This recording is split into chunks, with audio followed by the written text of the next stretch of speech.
So in my hand gesturing, I accidentally hit a fucking button. Didn't even realize it, but I stopped recording. And y'all know I don't edit, so you're getting 2 parts to this. Sorry. Anyway, yeah, so, like, this is Trump country, it's full on ignorance, and it's like, goddamn no, I cannot live in a place like that again. But, it's like, well, at least then, all of this turmoil and upheaval would serve a purpose, because, like, all summer last summer, while I was sick, and taking care of Grandma, and Grandma was getting worse, and all that, my sister was down here, by herself, with a newborn baby, going through postpartum depression, laying in bed all day pretending to be asleep so everyone would leave her alone because she didn't want to be around anyone. And like at first we came down, which y'all know I can't drive, seizures and all that. So at first my mother would drive us all down, you know, like once a week.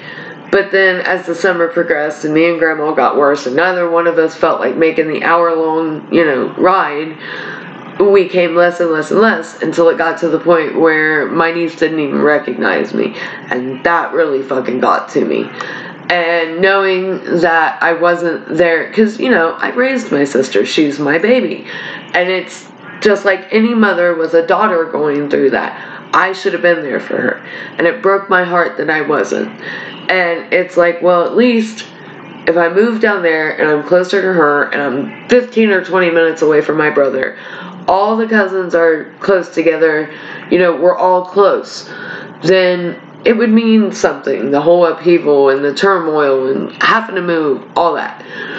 So, like, over time, it just started seeming like a better idea. And again, the only time that feeling of panic lifted was when I thought about moving down there, or down here, actually, because I'm here. Which was a surprise, because, like I said, we're in fucking Trump country, baby. Not exactly a situation that I wanted to raise my child in, which is why I never had any intention on ever moving back to my hometown. Same kind of vibe. But it is what it is, I guess. And I'm on next month, hopefully feel like going door to door campaigning for Bernie. But anyway, so my brother-in-law works for this place that, like, cleans out abandoned trailers and then moves the trailers off the lots and shit like that. And his boss buys them up. And he was looking to get me a trailer through him. And we looked at places, like in Circleville. There was this fucking apartment, and it had everything that I love. It was in a big old house. Y'all know I love me some old houses. And I mean an old, old house. Like, it's in the downtown area of Circleville, which was settled like 1812-ish to like 1830. So we are talking an old fucking house. And it had this gorgeous old light fixture, and it right above it, you went up the stairs, and creepy fucking attic space that no one had gone in years. You know, exactly the way a horror movie starts, which is how I like my houses. And it was a beautiful apartment. But one, I could look out the window and see the place where one of my brothers, one of the boys that I grew up with, that I was very close to, overdosed and died. And that was unsettling. And two, it just, like, when I walk in a place that I'm meant to live in, it feels like home. And that place did not feel like home. And when we left, I told Tony, like, we're not getting that place. And he's like, oh, sure we are. You know, it's already in the bag, blah, blah, blah. I'm like, no, I'm telling you, that's not where we're going to live. Well, that was the night of the full moon, I believe. It was the night before Thanksgiving. It was either the new moon or the full moon. Might have been the new moon. And I went home, and we had stopped at Walmart on the way home. And I found this little nutcracker. And I could not find it in where the ornaments were. I couldn't find it anywhere. It had just been sat on this shelf. I was going to look for different colors because it was mostly green. I'm not really into green. But it was the only one I could find, so I bought it. And as I was doing my moon ritual, something told me to charge that nutcracker to find us a place to live. And the next day was Thanksgiving. We were coming down here to Chillicothe because my sister wanted to cook Thanksgiving for the first time. And I know I should not do this because I'm almost out of cigarettes, but I'm going to do it because I'm stupid. Anyway, so I charged it to find us a place to live. About 2 hours later, Tony comes downstairs and tells me that he found this house like the minute that it went on, I don't know if it was Craigslist or Zillow or one of them. And it was a little old lady who owned it. And we had a showing for the next day after Thanksgiving dinner. Excuse me. And so we came down. We had dinner with my brother and sister and all the kids. And then we came here. And this house is like 6-7 minutes away from my sister, and it's right around the corner from Tony's dad.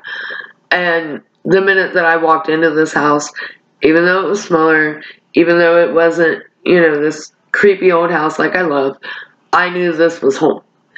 And like the landlord started talking immediately like this was our house.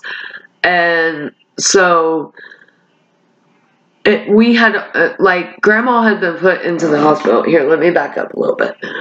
Grandma had gone out of her head again, like the week before her birthday. Her birthday was November 11th. And normally she would do it for a few days and then come back to. And she wasn't coming back to herself at all. So like 2 days after her birthday, she was completely out of it, yelling for her dead mother, which she's never done. I have been with that woman through cluster migraines, through multiple surgeries, through everything she went through. And she had never, ever yelled for her dead mother, not even when she was alive.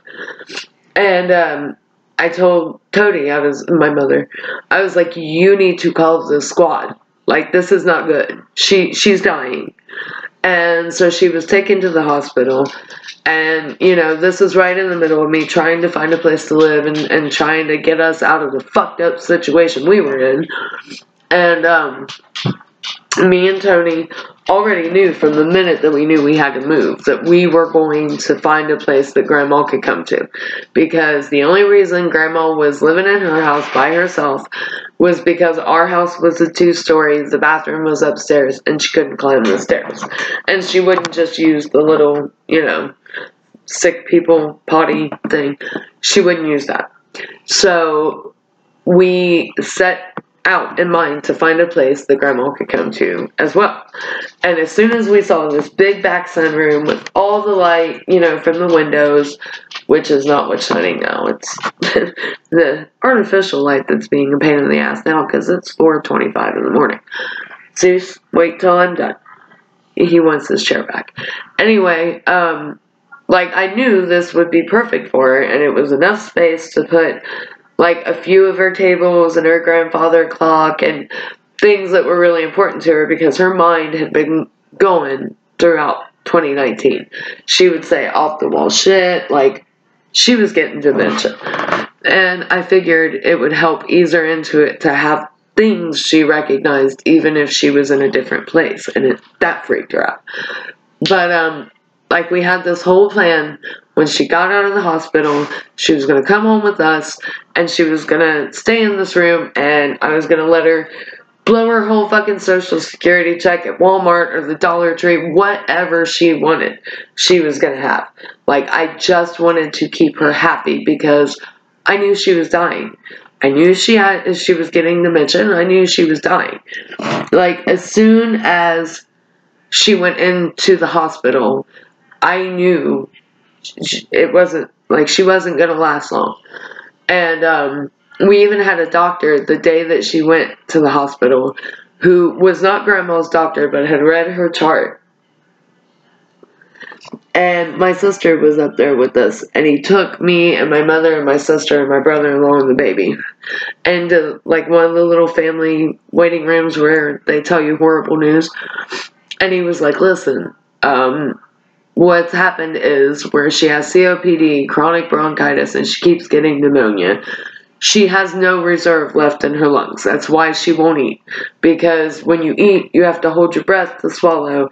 She doesn't even have enough air in her lungs reserved to do that. So even if she comes out of it this time, this is going to keep happening over and over and over again until it kills her. Like, basically, this is it. Take her home, keep her comfortable, she's dying. Well, I'm trying to do this without being rude or mean or having any family drama going. Some shady shit went down because I was busy trying to find us a place to live and pack the house and move us and all that. And I kept trying to get Grandma moved to the hospital down here where we're all at, get her with palliative care so she could come home and enjoy the rest of her life. That was my plan. Certain other members of my family had other plans, and they had their own motivations and their own interests at heart, and it didn't work out like that. And Grandma just kept getting worse and worse and worse. I'm sorry if I cry talking about this. I'm going to sincerely try not to. But I haven't really talked about it because I don't do that. I don't do emotions like that. And by Yule, it had gotten to the point where she hadn't talked in a week, and all she did was just scream. And I had seen, my sister and I had gone up and seen her a couple of times, but I was trying to settle in. As soon as we moved in, we all got sick. We gave it to my sister. We gave it to the baby. My sister and I are still sick, and that was literally December 1st that River started coughing. I got sick December 2nd, and the baby and my sister got sick the 4th. My sister and I are still sick. I'm almost completely over it finally, but my sister's still in bad shape. So we were all sick. You know, we were trying to get our shit together. I was going through a horrible fucking depression. And so we did the best we could as far as that went. And we went and saw Grandma a couple of times, and she was completely out of it every time we seen her. Well, on Yule, my mother was at the hospital seeing her, and she was like, here, I'm gonna put you on the phone with her. Well, she hadn't talked in a week. I didn't expect her to talk to me, but I wanted to tell her that I missed her and I loved her. So I told her, Grandma, I love you, and I miss you so much, and I can't wait to see you. And she said, I miss you and love you so much too, honey. And I was shocked, but I knew then that she was at the end. I just knew. And that was her goodbye. And when I got off the phone, you know, I did my ritual and all that. And that night I just had a feeling. And at about 3:30 in the morning, I got the call that she was gone. And I was already out of it from being sick, because I was really, really sick. And that just threw me further out of my head. Like, when River was opening her Christmas presents, because I did all my Christmas shopping literally later on the day that Grandma died. When River was opening her Christmas presents, I was as fucking shocked as she was, because I still cannot remember going in those stores and what I bought and what I did. Like, I was completely fucking out of it. What I do know is I went to Five Below thinking, well, she loves Frozen. Like, basically thinking characters. And I literally grabbed every single thing I could find that had those characters. I was on complete fucking autopilot. And being out of my head lasted for like 2 weeks. But it was really bad. From like the 22nd to like the 27th. It was really bad. Like, I barely remember watching River open presents. I was fucking out of it. And on top of that, like, that was my mom. And I'm not even through grieving losing my grandpa because he was my dad. So here I am, 32 years old, and I feel like a fucking orphan. And I loved my grandpa with all my heart. I love still my grandpa with all my heart. And he was probably the greatest man I've ever known when it comes to being a daddy. Like, he was the best dad you could ever ask for. But me and Grandma, like, when I was conceived, Grandma's kids were getting older. Tony had just graduated, my mother. I was conceived like 2 days after she graduated. So she was 18. My uncle was 17. And my grandma desperately wanted another baby. She was like, you know, my kids are growing up. I want a baby. But my grandma couldn't have a baby. She was only 37 years old. It wasn't that. It was, her heart was so weak that after she had my uncle, they basically told her, like, if you have any more kids and put that strain on your heart, it is going to kill you. So she couldn't have any more kids. And, but she really wanted a baby. And I've always believed, and I still believe, that that's why I was here. That Grandma wanted a baby so bad, but she could not have one. But my grandma, dude, she had her ways about shit. She wouldn't so much come out and admit it, but she knew. Like, she knew shit she shouldn't know. She was able to do shit that, you know, she tried to pretend like, oh no, I don't believe in magic, I don't believe in blah blah blah bullshit. Yes, she did. And I believe she willed me into her life. And from the day that I was born, me and Grandma were like this. And I will never have the kind of love from anybody else that I had from her. And you know, I hear dead people. Y'all know that. And usually, when you lose family that's really close to you especially, you don't hear them. I don't know why.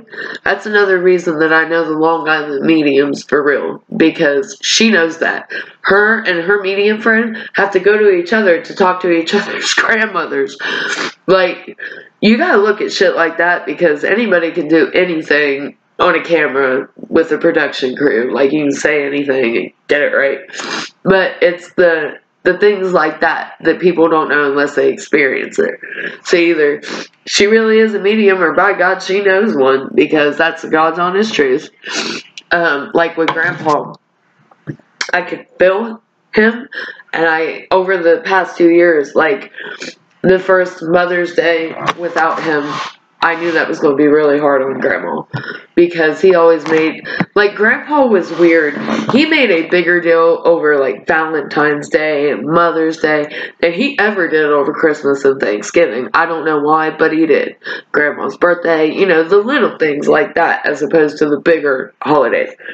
Like, you can guarantee every Valentine's Day, even toward the end of his life when he was flat broke, even if it was just a little box of the dollar, you know, little box of hearts that has the, like, 4 or 5 chocolates in it, come February 13th or 14th, he would sneak off to the store. He always got Grandma a big one.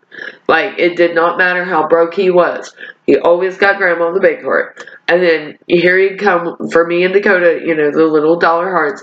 Like, he loved Valentine's Day, and he loved making a big deal over Mother's Day. So I knew Grandma's first Mother's Day without him was going to be really, really tough.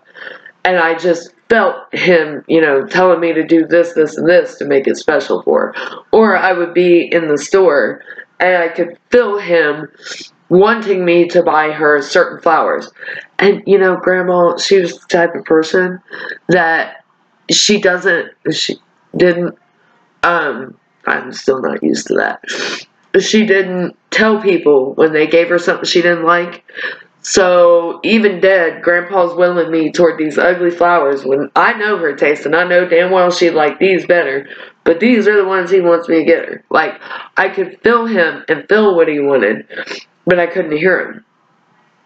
But I always, like, since he died, I made Grandma a promise. Like, I know you're going to die one day. Hopefully not anytime soon, because I was hoping for 10 more years, you know. But, I'm like, when you die, I don't give a fuck what the rules are. I don't give a fuck who says what for how many animal crackers. Don't you dare go silent on me. And when she died, like, I could hear her plain as day. For like 3 days. And, like, I know that she's still around me, and I know she's still here, and I know that they're gonna watch over me. But it's not the same. Death is very, very strange when you got one foot on the other side, because, like, you know they're here, but they're not here. And knowing, Zeus, you wait till I'm done, buddy. Knowing that relationship, it's not severed, it's not gone, but it's not on this plane anymore, and I will never have love like that again. I will never have fun with anybody like that again. And there will be things that happen, things I see on Wendy fucking Williams, that my first thought is, oh my god, I gotta call Grandma and tell her about this one. Because, sorry, I know that was gross, but, so is the whole snot dripping down your face thing.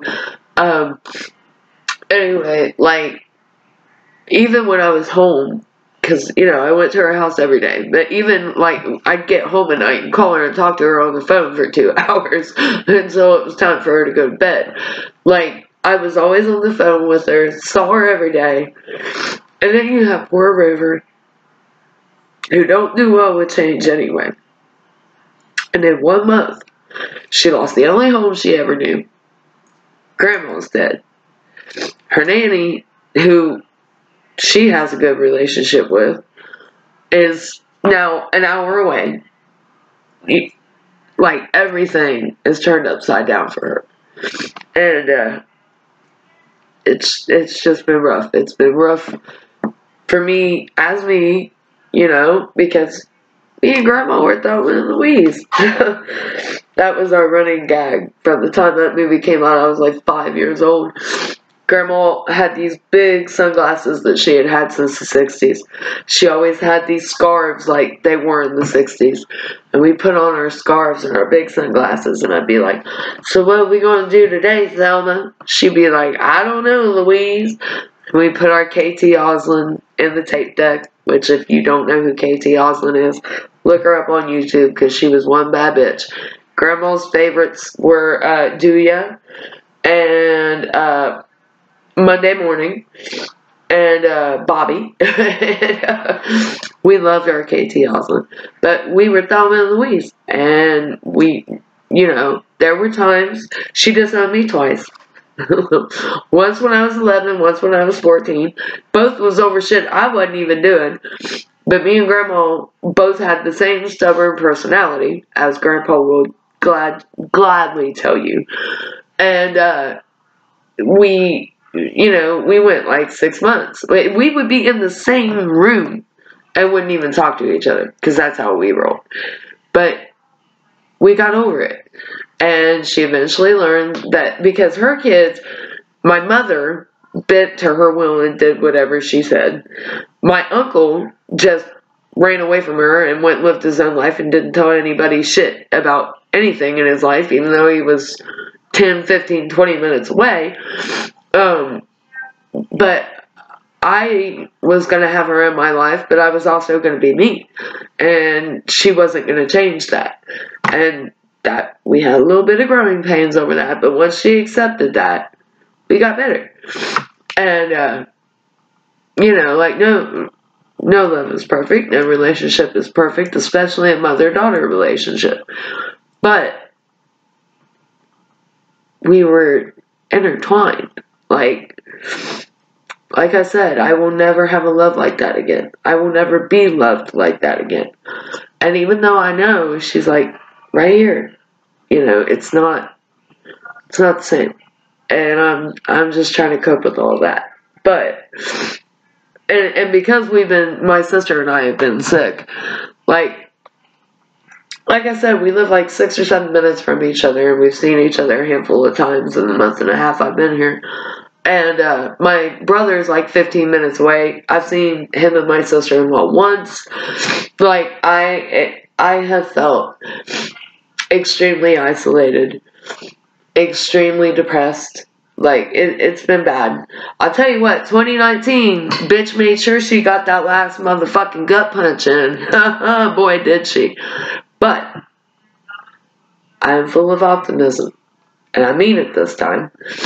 2020 is going to be the best fucking year of my life. And every time that I have gone to a really dark place, which is not hard when you have severe depression anyway, I keep envisioning, because I have a fenced-in backyard, I have a shed that has an old wood-burning stove in it, somebody left me a fire pit out in the backyard, and I just keep envisioning my sister and I sitting beside of each other with the fire going in the fire pit on summer solstice, talking about how, my God, look how much better things are than they were on the winter solstice. Because we've both been broke as a motherfucker on top of it all. Like, couldn't even put $2 in the gas tank to go see one another. Level broke. We borrowed out everything we could borrow from everyone we knew to get this place. And when we moved in, we didn't have shit. We still don't have shit. But it's tax season. And Tony worked support for TurboTax. So hopefully things are fixing to get a little better. Just in time for, you know, it to not be tax season anymore and us to be. No. Because 2020 is going to be different. It's going to be the year of prosperity and happiness and fucking peace of mind. I tell myself that, I chant it. I am happy. I am prosperous. I am successful. I am peaceful. My creativity flows. I chant that over and over and over again. Every day. Especially if it's a tough day. And like I said, I hold on to that visual.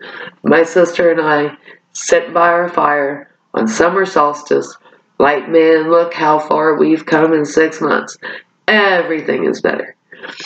And that's how I've gotten through the past fucking month and a half. Because, you know how it's darkest before the dawn? I don't think I've ever had a darkness like what I have felt in the past month and a half. But I feel like I'm starting to come through the other side. And I can talk to y'all again, which is great. Again, sorry about the lighting and the fact that the quality sucks. But goddamn it, I'm here and I love you.